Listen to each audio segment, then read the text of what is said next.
What's up? Welcome back. Going over some more books that I purchased recently. These ones, as many as I could, I grouped together into sort of a Canadian-related theme, Canadiana, except for the last three. Didn't have quite enough for a full video. But yeah, most of them are Canadian. Starting out strong with an author who's been compared to the Canadian Thomas Hardy, termed as the Canadian Thomas Hardy, and that is Frederick P. Grove, okay? I got two of his books, Settlers on the Marsh, it's a bad glare, and also Fruits of the Earth, both in this beautiful NC New Canadian Library edition. I think the new rule for myself is that if I ever see New Canadian Library, I'm just going to buy it from now on. The only thing I had from them previously was Sheila Watson's The Double Hook, but now I've got a few more, so that's good. Anyways, Frederick P. Grove, originally a German-born translator, okay, married in Germany, and then eventually somehow ended up decrepit and broke from his translating work. It wasn't paying the bills. So in order to escape his financial situation, him and his wife staged his own suicide and then fled to North America. They ended up settling in Manitoba, and he changed his name slightly from Grieve, I think, to Grove or something. And then the dirtbag just abandoned his old wife without even divorcing her, and then married another girl, so without getting divorced. So he was a bigamist. And then he worked in North America primarily as an author, I believe. So I think Settlers of the Marsh is his second novel, and it was released to a bit of scandal because it depicts some taboo relationships, as far as I know. I haven't read it yet, so there was a bit of a scandal there. But I think overall he did all right for himself as an author.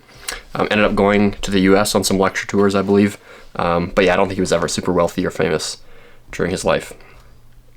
Anything more to say about him? Oh yeah, Settlers of the Marsh. It's about a dude who's kind of like a very innocent Swedish immigrant to Manitoba, and he's in this farming community, and he falls in love with this farmer's daughter who he works for or works nearby him, and he kind of imagines this ideal life with her, and then she rejects him. He's destroyed and then gets seduced by this widow who also lives in the community. And that plot kind of sounds vaguely similar to Return of the Native. So yeah, maybe that's what earned him the reputation of the Canadian Thomas Hardy. And then Fruits of the Earth is about a dude, what's his name, Abe something or other. Abe Spalding, just his journey creating a farm and a prosperous community in northern Manitoba, and then kind of by the end of the novel it starts to unravel, and he can't deal with the world that he's created, and he kind of falls to his own machinations. Yeah, that's my understanding. So yeah, definitely looking forward to reading these. Next up, we also have another New Canadian Library book, and that is Winter Studies and Summer Rambles in Canada by, Anna Bronwell Jameson. Now, actually, I think Anna Bronwell Jameson was a pretty famous socialite and literary critic, author, social reformer type person, involved in high society. She had marital problems, and her husband was kind of all over the place. At some point, her husband summoned her to Canada, and then she tried to meet him, and then he wasn't there, and so she was just all by herself in Canada. And so before she returned to Europe, she did in order not to waste the trip, she kind of went off the beaten path and kind of explored Lake Huron and some of the Indian communities around there. And so a lot of the things that she saw and recorded in this, which is a journal, kind of like her journal, is not what the average traveler to Canada would have seen back then. So she was kind of her own kind of female explorer back then. So I am looking forward to reading this as well. Yeah, I'm not sure when I'll get to it, but cool piece of history for sure. Next up, we have George Bird Grinnell's Blackfoot Lodge Tales. So George Bird Grinnell was, I'm not sure how famous he is, but he graduated from Yale. Sorry, I haven't mentioned the dates for these books. I believe Grove was born 1879, and then 1794 was the birth of Jameson. And then Bird, I believe, is 1849, 30 years before Grove. Anyways, yeah, graduated from Yale with, I think, his zoology or something. He was a natural scientist, so he liked rocks, plants, like birds, animals. And so he did a lot of traveling around the American Northwest and spent a lot of time like learning from and collaborating with a lot of the indigenous groups around there. And so in this book, he kind of befriends a Blackfoot tribe, and they orate to him all of their, not all of, but a good number of their stories from their mythology. And so he records them here. So yeah, it's supposed to be very good. Again, looking forward to reading that. Not sure when I'll get to it, but cool piece of history as well. Yeah, one thing, I guess, Grinnell was an American, right? He graduated from Yale. I live in Alberta, so is it Canadiana? Well, the Blackfoot, their distribution was northern Montana and southern Alberta, so kind of. Next up, we have another Indian book, and that is Yamoria the Lawmaker, Stories of the Dene by George Blondin. Now, Blondin is a Dene elder, and I believe the Dene live like northern Alberta, southern Northwest Territories, kind of in there, northern Saskatchewan kind of thing. This book, I'm not as clear on the plot. I looked through the table of contents. It looks like he's kind of weaving traditional stories with his own life experience, and talking a lot about the Dene's kind of, I wouldn't say religion, it's like their tradition of like medicine. It's what it's called, like the medicine man, and that kind of thing. Yeah, and the back cover says it details how the Dene came to rely on Canadian fur traders. So yeah, I'm not really exactly sure what the book covers. It's a interesting eclectic mix of different things. But yeah, interesting. Yamoria the Lawmaker. Second last piece of Canadiana for the day. This one's interesting. It's a facsimile reprint of an 1893 book from Egerton Ryerson Young, and it's called Stories from Indian Wigwams and Northern Campfires. I got this one at the book sale a couple days ago. And as a facsimile reprint, it like has all the original typesetting in it, which is pretty cool. I don't know if you can see that. The font looks kind of old-timey. It's cool. Now, Egerton Young was a school teacher and later Methodist minister that went and to convert a lot of, I believe it was Cree people. He worked in northern Manitoba primarily, and I believe, yeah, the Cree are kind of central Alberta or central Saskatchewan, something like that. I'm not exactly sure, but yeah.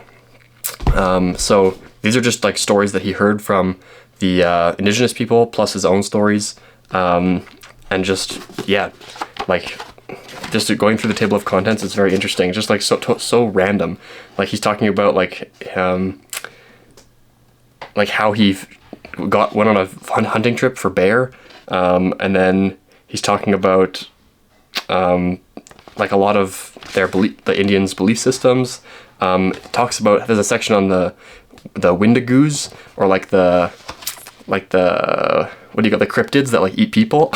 There's like just like a bunch of random stuff in here, so it looks really good. So yeah, looking forward to reading that. And then our last piece of Canadiana for the day is Grant McEwen's 50 Mighty Men. So Grant McEwen is kind of a local legend, I guess, in the prairie provinces, Alberta, Saskatchewan, Manitoba, and he was a politician primarily, came from a farming family, and then he served also as the governor of Alberta, or was it Edmonton or Alberta? I think governor of Alberta for a number of years, and then when he retired, the man was a workhorse. He just couldn't like sit still, so he ended up writing like a whole number of books about prairie history and stuff. And so 50 Mighty Men is just like a compilation of stories about 50 different men who were famous and helped shape the prairie provinces. So pretty cool. Last up, these are not Canadian books. These are actually Australian. And they're all by a guy named Patrick White, who won the Nobel Prize in Literature in 1973. I'm not sure what book he won it for, but I only have one other book by him. Actually, it's right here, and I haven't read it yet, but it's high up on my list to read. It sounds very interesting.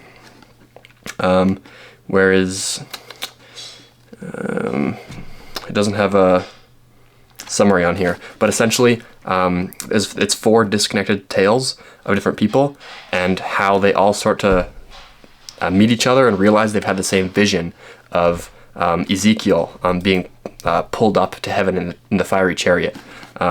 So it blends kind of like religious themes, and it's epic in scope. I think it's like 500 some pages. So yeah, I don't know, very intriguing to me. So I've talked about that one before on the channel, but the 3 new ones I've got here, all matching Penguin Classics. Very good. And the first one is the Solid Mandala. Okay, let me quickly remind myself what this one is about. Oh yes, I'll read you the back cover. It's kind of interesting. This is the story of 2 people living one life. Arthur and Waldo Brown were born twins and destined never to grow away from each other. They spent their childhood together, their youth together, middle age together, retirement together. They even shared the same girl. They shared everything except their view on things. Waldo, with his intelligence, saw everything and understood little. Arthur was the fool who didn't bother to look. He understood. Notice how there's like almost no plot points there. It's like all character driven. I think that's kind of a feature of Patrick White's writing. Not really like as much action or complex plots going on. More so kind of internal monologue, like character development. What are the struggles people are going through? What's their view on life? That kind of thing. That's that one. Next up we have The Living and the Dead. I read a summary on this one of what it's about. It's kind of about nothing, I guess. It's like 3 people that live in the same house and they just have different problems. I couldn't exactly figure out what actually goes on. But you know, sometimes the best books, nothing really happens. So can't write it off. But yeah, kind of just, I'm not sure when I'll read this, but it's good to have it because what if I really like the first Patrick White book, Riders in the Chariot? Then maybe I'll want to read this. So you never know. They're only $1, so can't go wrong. And then the last one here from Patrick White is The Burnt Ones. It is a collection of 11 short stories, I believe. And I think that the through line, the thing that ties them all together, is the fact that they all are stories of people who have burns inflicted upon them by life, metaphorical burns. So, not sure exactly what that means, but good to have it. Okay, yeah, that's the mostly Canadiana plus Patrick White. I got more. I probably have enough more books for 3 more reviews, but I'm not sure when I'll film them. But they are coming eventually. A couple more notes. I'm probably going to be pretty busy, like for the next 6, 7. I didn't do that on. That was not on purpose. For the next 6 or 7 months, I'll probably be pretty busy. So I'm not sure how much content I'll be able to film. I'll try to get at least 1 video a month, but no promises. Anyways, thanks for tuning in. Talk to you soon. Bye.